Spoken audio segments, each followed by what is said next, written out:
Hello, welcome to my channel.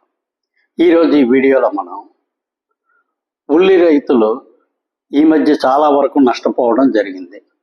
దీనికి సంబంధించి ప్రభుత్వం వారికి కొంత ఉపశమనం కలుగజేయడం జరిగింది. అసలు దీని పూర్వాపరాలు ఏంటనేది ఈ వీడియోలో తెలుసుకుందాం. ఇంతవరకు ఈ ఛానల్ సబ్స్క్రైబ్ చేసుకోకపోతే ప్లీజ్ ఈ ఛానల్ సబ్స్క్రైబ్ చేసుకోండి. ఈ ఛానల్ అభివృద్ధికి మీ వంతు సహాయం చేస్తారని ఆశిస్తున్నాం.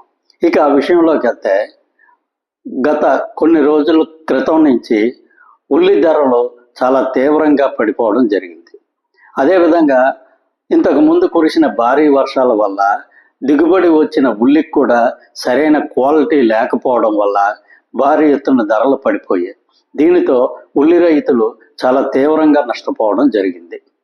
ముఖ్యంగా ఉల్లి అనేది మన రాష్ట్రంలోని రాయలసీమ జిల్లాల్లోని అంటే కడప, కర్నూలు, చిత్తూరు, అనంతపురం ఈ ప్రాంతాల్లో ఎక్కువగా ఉల్లి సాగు చేయడం జరుగుతుంది. ఈ ప్రాంత రైతులందరూ చాలా వరకు దీనివల్ల నష్టపోవడం జరిగింది.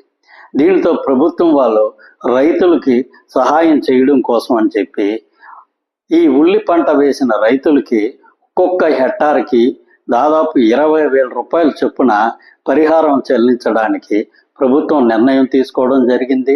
దానికి అనుగుణంగా ఈ మధ్యనే ఒక 4-5 రోజుల క్రితం దాదాపు 129 కోట్ల రూపాయలు ఈ రైతులకి పరిహారం కింద విడుదల చేయడం జరిగింది.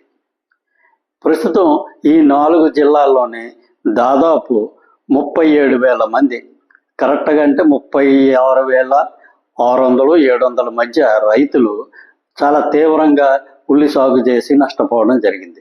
వీళ్ళందరికీ హెక్టార్కి 20,000 చొప్పున ప్రభుత్వం పరిహారంగా చెల్లించడం జరిగింది.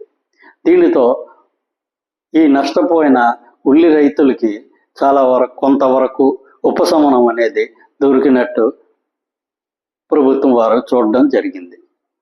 భవిష్యత్తులో కూడా ఇలాగే రైతుల్ని ప్రభుత్వం వారు ఆదుకుంటారని, రైతులకి ఏ విధమైన నష్టాలు రాకుండా చూసుకుంటారని చెప్పి ఆశిద్దాం.